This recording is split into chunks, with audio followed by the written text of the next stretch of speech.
안녕하십니까. 알파스트리트 파트너스입니다. 2025년 3월 7일 금요일 마감 시장 보겠습니다. 코스피 지수가 0.49% 빠져서 2563으로 마감을 했습니다.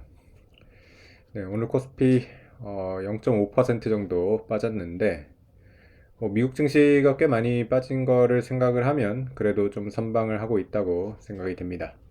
외국인이 500억 정도 매수를 하면서 외국인이 그렇게 팔지는 않았고요.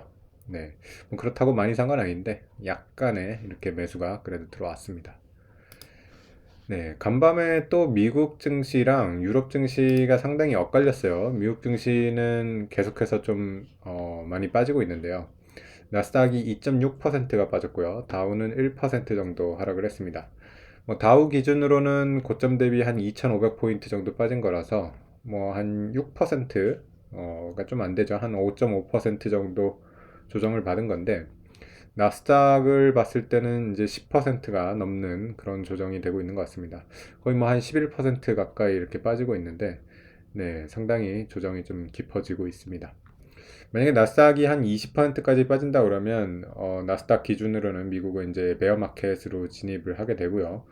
20% 이상의 하락은 사실 그렇게 자주 나오는 건 아니거든요. 거의 2, 3년에 한 번, 그 정도라고 봐야 되는데, 생각보다 지금 하락이 좀 커지고 있습니다. 근데 지금 상당히 좀, 특이한 게 유럽 증시는 안 빠져요. 유럽 같은 경우는 어제도 약간 올랐고요. 특히 독일 증시 같은 경우가 굉장히 강한데요. 어제도 보면 독일 1.5%가 오르면서 독일은 또 사상 최고가를 경신을 했습니다. 그래서 독일 지금 주가 차트를 보면 정말 잘 올라가죠.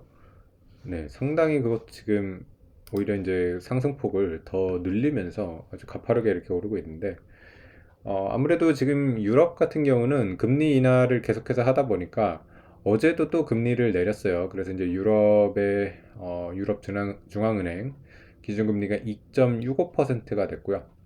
미국이 여전히 4.5다 보니까 이제 미국이랑 유럽이 상당히 금리 차이가 많이 납니다.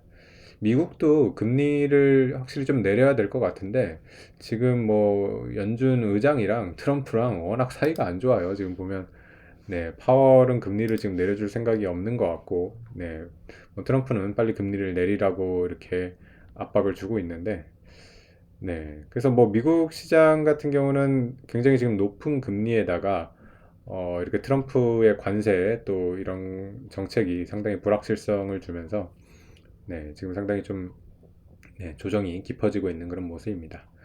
미국 10년물 국채 같은 경우도 이제 저번에 4.1까지 빠졌었다가 약간 올라와가지고 지금 다시 4.2 정도 되는데 지금 국채 시장도 참 헷갈려 하는 것 같아요. 이게 경기 침체로 간다 그러면 국채 금리가 더 많이 빠져야지 되는 건데 채권 시장을 봤을 때는 아직 4 밑으로 이렇게 가지는 않았거든요. 그래서 경기 침체까지는 아닌 것 같다라고 이렇게 보고 있는 것 같기도 하고요.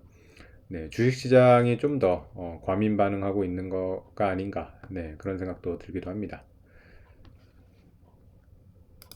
그래서 어제 이제 미국 증시 주 종목들 보시면 나스닥이 많이 빠졌으니까요. 역시 빅테크 종목들의 하락폭이 좀 컸습니다. 엔비디아가 5.7%가 빠졌고요. 아마존도 3.7%, 테슬라가 5.6% 빠졌습니다. 테슬라가 정말 이제 하락폭이 큽니다. 고점 대비로는 이제 40%가 넘는 그런 하락인 것 같고요. 그래서 테슬라 주주들이 또 지금 고통스러운 그런 시간을 보내고 있는 것 같습니다.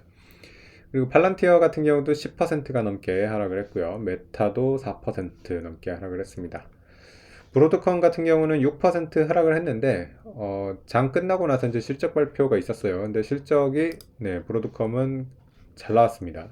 그래서 이제 애프터 마켓에서 지금 13% 이렇게 올라가지고 브로드컴 자체는 좀 문제가 없었던 것 같아요. 실적도 예상보다 잘 나왔고 저번에 이제 마벨 테크놀로지가 굉장히 실망스러운 실적 발표를 하면서 19%가 빠졌는데 브로드컴도 사실 좀 우려를 했거든요. 만약에 여기서 브로드컴까지 실적이 안 좋으면 정말 좀 나스닥이 이게 무너지는 거 아닌가 이런 걱정도 했는데 네, 브로드컴 자체는 괜찮았는데 그렇다고 지금 뭐 미국 증시를 좀 돌릴 정도의 그런 힘을 보여주고는 못하고 있습니다.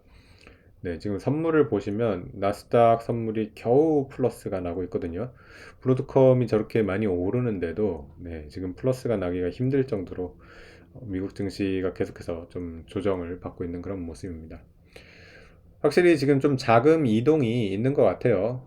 미국 빅테크를 이제 유럽의 이제 자산운용사들이나 이런 데서 많이 샀던 거가 있었던 것 같은데 그런 돈들이 지금 다시 좀 유럽으로 되돌아가고 있는 게 아닌가, 네, 그런 생각이 듭니다. 그러다 보니까 이제 유럽 증시가 상대적으로 강하고요. 미국 증시가 상당히 조정을 받고 있습니다. 그리고 또 중국 증시가 나름 잘 버티고 있거든요. 뭐 오늘 좀 하락을 하고 있는데 중국 전체적인 증시라기보다 사실 중국의 이제 테크 회사들이 상당히 지금 좋은 모습을 보여주고 있습니다.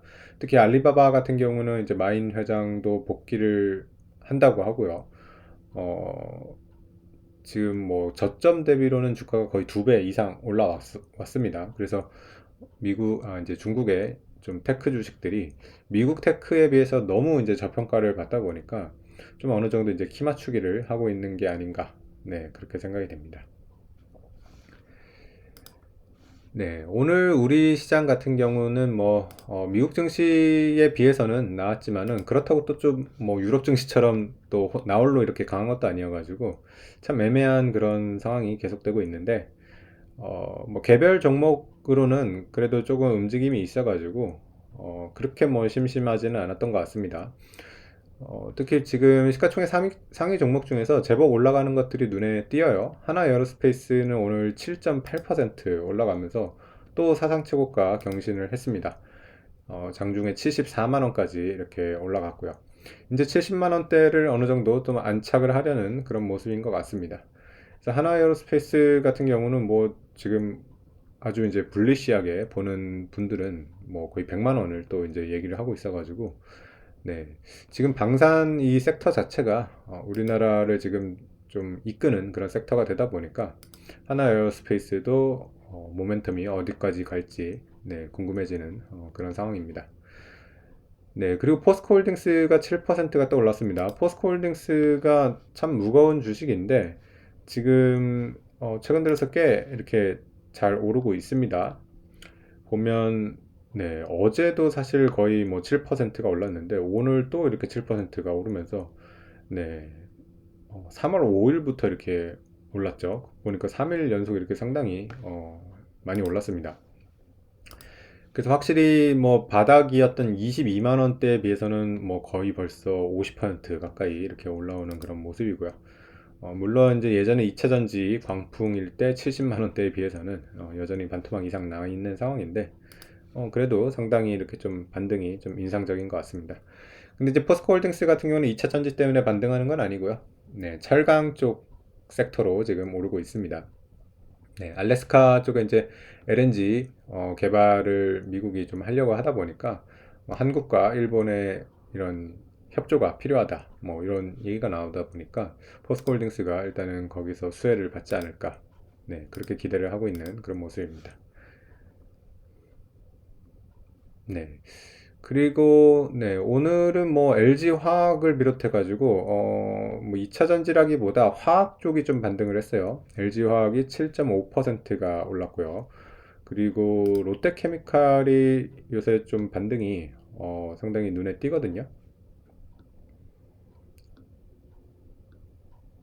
네, 롯데케미칼이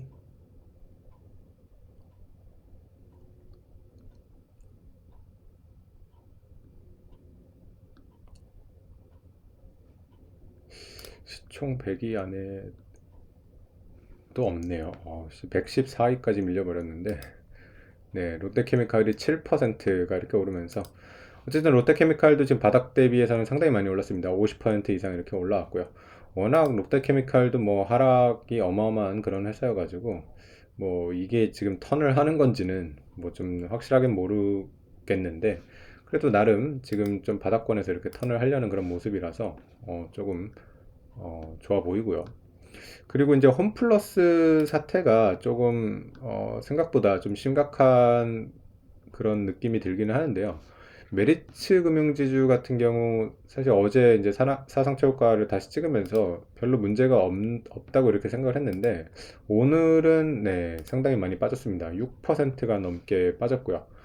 뭐 회수가 문제가 없다고는 했는데 이게 그 담보를 잡은 지금 네, 물건 자체가 이제 마트거든요. 그래서 이거를 사실 회수하기가 쉽지는 않을 것 같습니다. 어쨌든 이거를 팔아야 되는 거고 누군가가 이제 매수를 해줘야 되는 건데 상당히 기간도 많이 걸릴 것 같고요.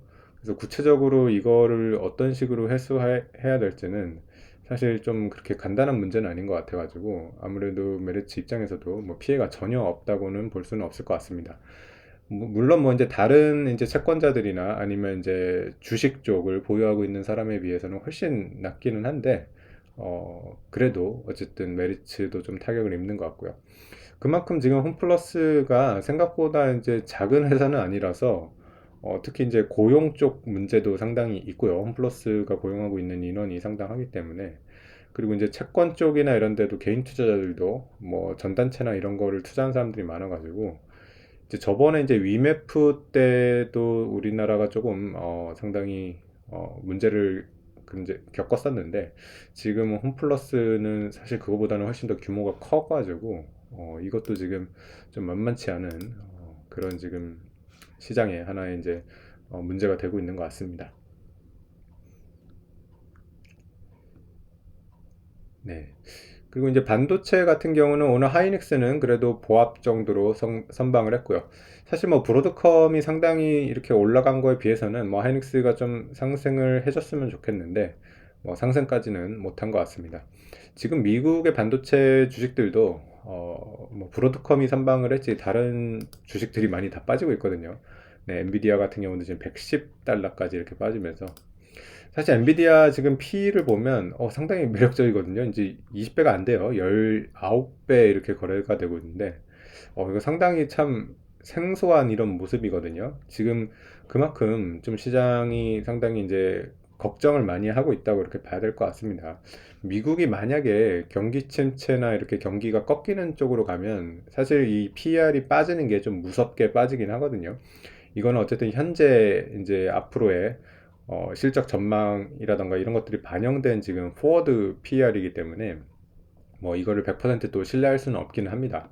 그만큼 이 경기 침체로 갔을 때는 금리 인하를 해도 쉽게 이제 경기를 돌리지 못할 만큼 그렇게 안 좋게 가는 경우가 많았기 때문에 그런 거에 대한 지금 시장에 대한 시장이 좀 걱정을 많이 하고 있는 걸로 이렇게 보입니다. 지금 미국 S&P 기준으로 보면 200일 선에 딱 지금 걸쳐 있거든요. 여기서 만약에 더 빠지게 되면 상당히 좀 약세장으로 갈 수 있는 그런 지금 기로에 서 있는 거라서 오늘 밤에 미국 증시가 상당히 중요할 것 같아요. 또 오늘 밤에 이제 고용 지표라든가 이런 것들이 좀 나오기 때문에 네, 상당히 좀 오늘 밤에 좀 미국 증시가 반등을 해줘야지 그래야지 조금 그래도 시장이 한숨을 돌릴 수 있는데 만약에 오늘마저 미국 증시가 또 빠진다고 하면 뭐 당분간은 좀 조정이 더 이어지지 않을까 네, 그렇게 생각이 됩니다. 네, 오늘 시장은 여기까지 하겠습니다. 감사합니다.